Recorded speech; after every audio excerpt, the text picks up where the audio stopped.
siang Pak Taufik. Selamat siang. Gimana kabarnya hari ini?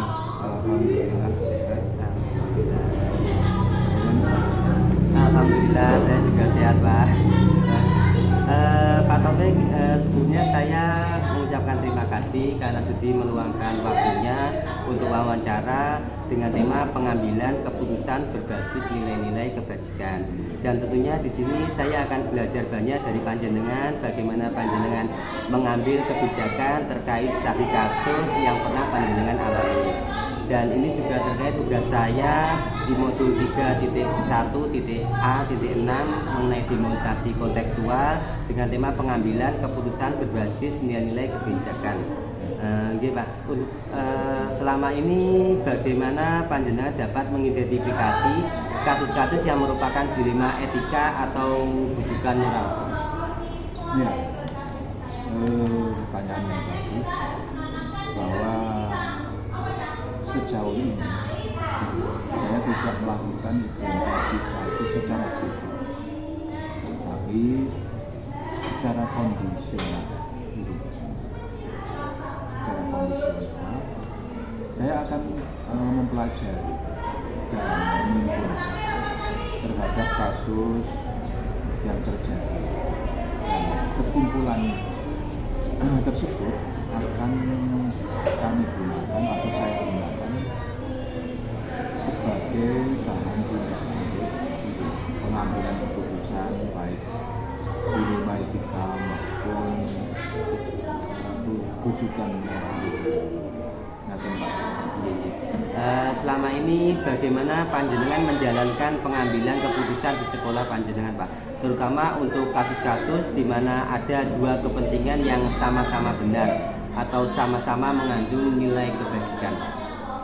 Oh ya, bahwa jika diperlukan pengambilan keputusan, maka terlebih dahulu akan saya melakukan koordinasi atau kolaborasi, bahkan bisa musyawarah kepada pihak-pihak terkait seperti guru, orang tua, bahkan bisa komite. Nah, hal tersebut adalah langkah yang kita lakukan, tidak hanya untuk masalah serupa, tapi juga masalah yang lain yang memang mendesak untuk segera diambil keputusan. Mungkin contoh studi kasusnya mungkin seperti kemarin ada kasus anak kita yang berkaitan dengan kekerasan dan guru. Nah itu kita sampai juga bermusyawarah dengan guru. Kemudian kita juga mendatangkan dari pihak-pihak terkait, orang tua korban maupun orang tua yang menjadi pelaku. Itu satu contoh, dan kemudian kita juga mendatangkan dari kelurahan Lampel. Terus kemudian juga lintas rektoral kemarin juga ada babinsa. Nah, dalam konteks itu kita menyelesaikan masalah musyawarah dan juga kolaborasi kita dengan guru, masyarakat, dan ini sangat penting. Dan hasilnya kemarin sukses, kita bisa langkah-langkah atau prosedur seperti apa Pak yang biasa panjenengan lakukan selama ini dalam mengambil keputusan berkaitan dengan dilema etika maupun bujukan moral? Saya tidak memiliki prosedur yang baku, akan tetapi saya akan selalu mengusahakan pada jalan musyawarah mufakat. Apabila diperlukan, saya akan melibatkan komite sekolah, orang tua, wali murid, atau berjuang pendapat kepada orang yang saya anggap kompeten. Namun demikian saya selalu menempatkan skala prioritas. apa saja yang selama ini panjenengan anggap efektif dalam pengambilan keputusan pada kasus-kasus dilema etika, Pak? Ya, ada beberapa hal yang selama ini dianggap efektif dalam pengambilan keputusan pada kasus dilema etika. Sebagai contoh, satu musyawarah dengan beberapa orang atau pihak-pihak terkait atau terlibat pada situasi tersebut. Dalam musyawarah saya mengumpulkan fakta-fakta berkaitan dengan masalah. Setelah itu dilakukan pertimbangan yang matang, baru kemudian saya mengambil satu keputusan. Tentunya pada saat yang sama diperlukan cara berpikir yang jernih. Ya, sekali lagi kita berpikir yang jernih untuk menyelesaikan masalah. Jangan mengambil keputusan tanpa berpikir yang jernih. Cara ini mungkin juga lebih efektif untuk mengambil keputusan selain masalah terkait dilema etika maupun rujukan. Kemudian hal-hal apa saja, Pak, yang selama ini merupakan tantangan dalam pengambilan keputusan pada kasus-kasus dilema etika? Sejauh ini tantangan yang dihadapi dalam pengambilan keputusan pada kasus-kasus dilema etika itu ketika kita berhadapan dengan guru-guru kita yang senior yang biasanya tidak berjalan dengan sepaham dengan kita. Nah, bagi saya orang baru tentunya mengalami rasa canggung. Saya sadar bahwa rasa canggung itu lama-kelamaan ya akan hilang dengan sendiri. Saya menganggap bahwa di awal kami sebagai kepala sekolah mengatasi rasa canggung tersebut bukan merupakan hal yang mudah, sehingga membutuhkan waktu, tenaga, pikiran untuk berlatih mengalahkan rasa canggung tersebut. Kemudian apakah panjenengan memiliki sebuah jadwal tertentu dalam sebuah penyelesaian kasus dilema etika, atau mungkin apakah panjenengan langsung menyelesaikan di tempat atau memiliki jadwal yang untuk menyesuaikan mungkin prosedur atau langkah-langkah, Pak? Ya, saya tidak memiliki, Pak, sebuah tata-tata atau jadwal dalam sebuah penyelesaian kasus. Saya lebih kepada penyesuaian masalah yang ada. Apabila masalah tersebut menuntut untuk segera diselesaikan, maka saya akan langsung menyelesaikan itu. Namun tidak jarang juga saya menjumpai masalah yang prosesnya penyelesaiannya itu membutuhkan waktu yang lama dan membutuhkan musyawarah dengan pihak-pihak atau bukan kita harus berguru pada orang-orang yang punya kompetensi. Saya sebutkan seperti itu. Adakah seseorang atau mungkin faktor-faktor apa yang selama ini mempermudah atau membantu panjenengan dalam pengambilan keputusan dalam kasus-kasus dilema etika, Pak? Menurut saya sejauh ini seseorang atau faktor-faktor yang mempermudah atau membantu dalam pengambilan keputusan, khususnya kasus-kasus dilema etika, biasanya itu adalah teman ataupun orang yang lebih kompeten, yang orang yang punya pengalaman terhadap topik masalah tersebut. Apabila menghadapi sebuah masalah namun tidak memiliki pandangan sosok yang mempermudah tersebut, saya akan memilih jalan musyawarah. Jadi kalau saya tidak mempunyai pandangan orang-orang yang saya anggap mampu memecahkan masalah saya, biasanya saya melakukan musyawarah. Saya memiliki keyakinan bahwa semakin sering kita bertemu dengan masalah-masalah, maka pengalaman akan kita dapatkan dari masalah-masalah tersebut. Tentunya keterampilan mengambil keputusan juga akan keterampilan kan perlu diasah. Dari semua hal yang telah panjenengan sampaikan, pembelajaran apa yang dapat panjenengan petik dari pengalaman panjenengan saat mengambil keputusan? Ya, dari beberapa hal yang saya sampaikan sebelumnya adalah sebuah pembelajaran yang dapat dipetik dari pengalaman mengambil keputusan berkaitan dengan diri.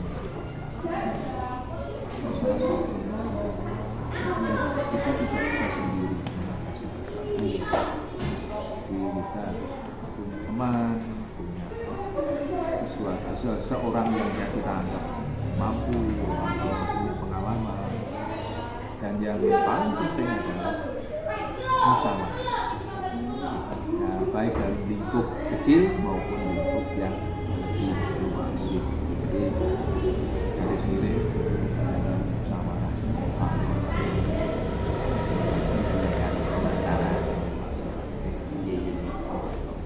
Terima kasih Pak Taufik atas waktunya. Demikian percakapan kali ini saya akhiri. Assalamualaikum warahmatullahi wabarakatuh.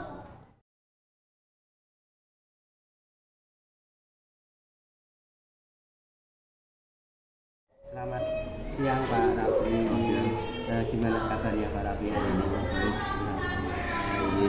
Pak Raffi, sebelumnya saya mengucapkan terima kasih karena sudah meluangkan waktunya untuk wawancara dengan tema pengambilan keputusan berbasis nilai-nilai kebijakan. Dan tentunya di sini saya akan belajar banyak dari panjenengan bagaimana panjenengan mengambil keputusan terkait studi kasus yang pernah panjenengan alami.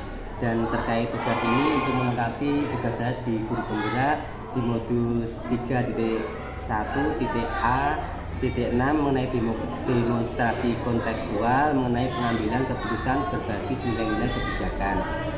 Di mana juga ini saya mewawancarai 2 orang kepala sekolah di Panggil. Selama ini bagaimana panjenengan dapat mengidentifikasi kasus-kasus yang merupakan dilema etika atau rujukan moral? Ya, yang pertama kita harus memahami dulu apa itu dilema etika, apa itu rujukan moral. Jelas dengan memahami terlebih dahulu konsep rujukan moral dan dilema etika tersebut, kita mengidentifikasi masalah yang kita hadapi tadi, dan pemecahannya tentu berbeda antara dilema etika dan rujukan moral. Selama ini bagaimana panjenengan menjalankan pengambilan keputusan di sekolah panjenengan, terutama untuk kasus-kasus di mana ada 2 kepentingan yang sama-sama benar atau sama-sama mengandung nilai kebajikan? Ya. Yang pertama tadi setelah kita identifikasi permasalahannya termasuk rujukan moral atau dilema etika, kalau sudah identifikasi ini masalah benar dan benar ya, jadi rujukan moral ya ini ya. Rujukan moral. Nah, dalam hal ini biasanya saya akan melakukan komunikasi dengan rekan kerja, baik itu guru maupun dengan komite atau paguyuban kalau diperlukan. Jadi tidak memutuskan sepihak saja, tapi ada pihak-pihak tertentu yang perlu diajak musyawarah juga namanya. Dalam musyawarah ya. Mungkin ada studi kasus seperti apa? Mungkin contohnya bagaimana? Ya, seperti yang barusan saja terjadi kali ini kita menghadapi rujukan moral tentang benar dan benar ya. Jadi di satu sisi kita belum siap untuk melaksanakan kegiatan 5 hari kerja, di sisi yang lain tidak ada kebijakan dari pemerintah yang harus kita laksanakan untuk melaksanakan 5 hari kerja. Nah, ini keduanya harus kita lakukan dengan matang. Nah, kita tetap harus menjalankan 5 hari kerja menurut selesai komunikasi dengan rekan-rekan guru. Namun ketidaksiapan kita juga harus kita atasi dengan cara apa? Menyiapkan hal-hal yang perlu kita siapkan untuk kegiatan 5 hari kerja tersebut. Itu mau tidak mau kita juga harus melaksanakan 5 hari kerja. Kemudian langkah-langkah atau prosedur seperti apa Pak yang biasa akan dilakukan untuk menyelesaikan kasus ini? Ya, Biasanya langkah yang sering saya lakukan untuk lebih kuat, saya memahami dulu masalah tersebut. Jika itu bisa saya ambil keputusan sendiri, akan saya ambil keputusan sendiri. Jika tidak, pasti akan saya konsultasikan dengan mungkin rekan-rekan guru yang berpengalaman dalam permasalahan tersebut, atau mungkin dengan pihak tertentu yang akan saya minta bantuan. Kemudian hal-hal apa saja Pak yang selama ini panjenengan anggap efektif dalam pengambilan keputusan pada kasus-kasus dilema etika?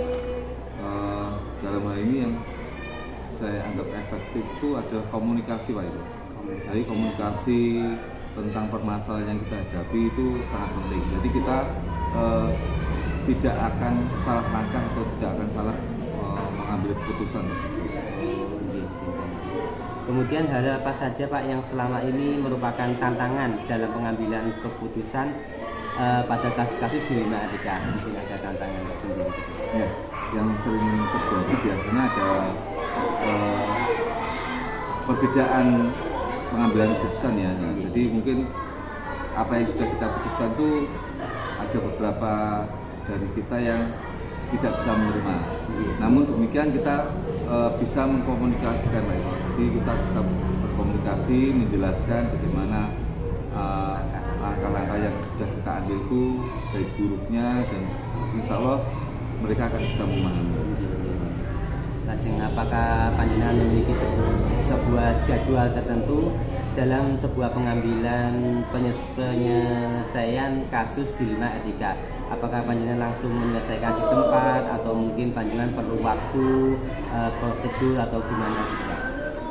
Melihat kasusnya, Mbak, kalau kasus tersebut perlu kita putuskan saat itu juga, harus kita putuskan segera. Namun tidak ada jadwal tertentu, Pak. Jadi melihat tadi kondisi, melihat kondisinya. Kalau itu kita anggap urgent, berarti ya segera kita ambil langkah.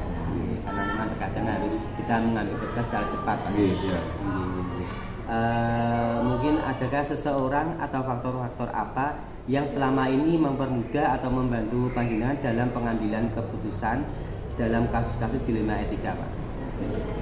Yang sangat membantu ya itu tadi rekan kerja yang sangat kondusif bagi lingkungan kerja kita untuk diajak bermusyawarah, sehingga keputusan yang kita ambil itu insya Allah menjadi mufakat buat bersama.